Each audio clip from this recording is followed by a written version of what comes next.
Yeah, Honourable Susan Carter. Thank you very much both for being here today. Interested in your opening statement, Ms Abbas, where you talk about the importance of sharing information about health and risks and things like that. Could you confirm when information about the aspergillus risks at the transplant unit at RPA was shared with all the other workers in that hospital?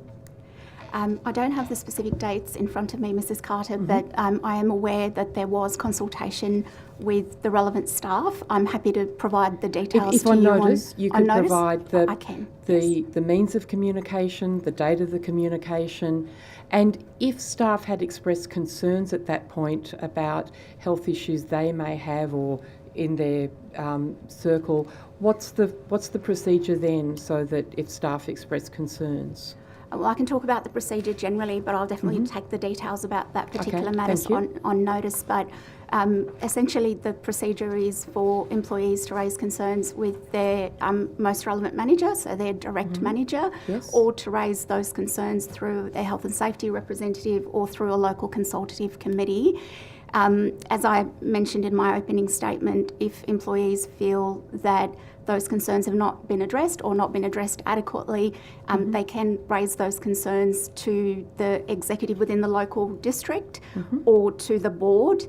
Occasionally, we also do receive information from employees at the ministry if they feel that the local district hasn't addressed their concerns, and we welcome them to provide that feedback. Depending on the nature of the issue, the ministry may decide to make further inquiries into those matters.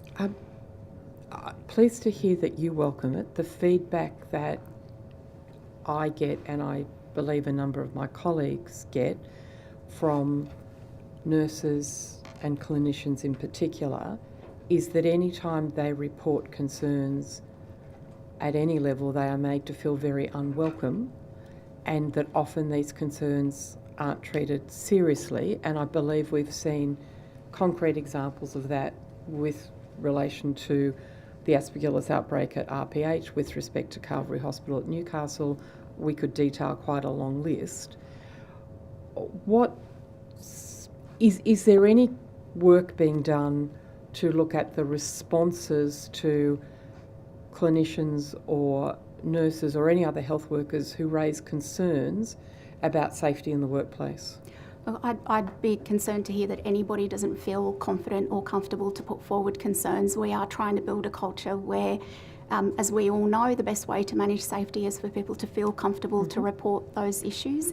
I know that there's work ongoing in terms of those particular matters that you've raised, but generally we do strongly encourage people to work their way through an escalation pathway.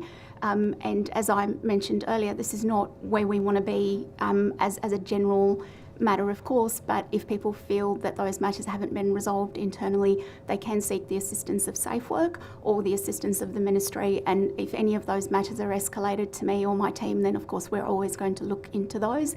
So if there are specific matters, Mrs Carter, apart from the ones that you've mentioned, we're more than happy to look into those. If we take Concord Hospital as a case study over the last 12 months, does that look like at that hospital that there is a culture whereby health workers feel that they can come forward and raise issues and they will be seriously, respectfully listened to and those issues engaged with? I believe that example at Concord was actually a good example of how escalation works, because those matters, as the Secretary put on the record at estimates, were elevated all the way through to the Ministry and detailed and effective action was undertaken. Now, it may not be to the satisfaction of every single person who was involved in that matter, but I can assure you that there has been extensive work, and I don't want to give the impression that we think it's a set and forget and that, our job is done. The culture, as you know, evolves all the time, and any issues that are raised we do take seriously, and we want to deal with them. On the matter of Concord, there has been significant work by the Ministry to review, address those concerns that are raised, and this is an ongoing discussion that we'll continue to have with the hospital leadership. So in terms of escalation, it needed to go all the way to the Ministry. I think the chain you talked about was manager, HSR, local consultative committee, executive board, Ministry.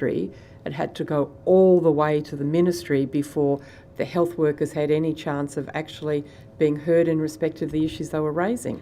Is that a satisfactory culture, Ms. Abbas? No, look, our expectation, like I said, is that issues are dealt with at the local level wherever possible. And I don't want to suggest that that has to be a linear path where people have to step through all of those processes. That's not the expectation. But with respect to that Concord case study, what work is being done to create a culture so that at that first level, workers are being listened to? And I think more importantly, certainly the feedback in relation to Concord, workers feel respected and welcome to raise issues. So our expectation is that local management deal with those issues, and we provide a lot of training, support. We equip them with the tools and resources to do that.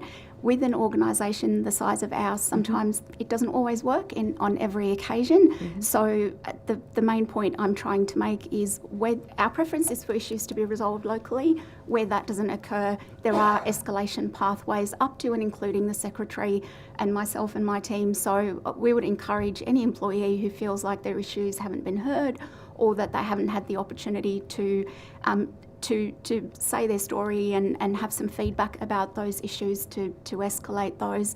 I can't guarantee that everyone's going to be pleased with the outcome on any issue that they raise, but there is definitely a robust process in place for those issues to be articulated. And last question from me for the time being, what sanctions and or further training are in place for management when they are demonstrated not to have listened to workers? Our policies and procedures are really clear, both in terms of performance management and the management of conduct. Of course, we don't always publicise what an outcome might be if there has been a less than satisfactory issue in the workplace, but I can assure you that action is taken in line with the relevant policies and procedures. Sometimes some managers, as we know, might require some further coaching and support. Sometimes there could be interpersonal issues that are occurring in the workplace. But we certainly review any issue or complaint that is raised, and the expectation is that the chief executives of the districts and their executive teams are always willing and available to engage in those issues. On notice, can you provide details of those policies and the relevant page numbers and paragraph numbers at which we would find the documents you've just been talking about? I'll take it on notice. Thank you. Thank you very much. Thank you.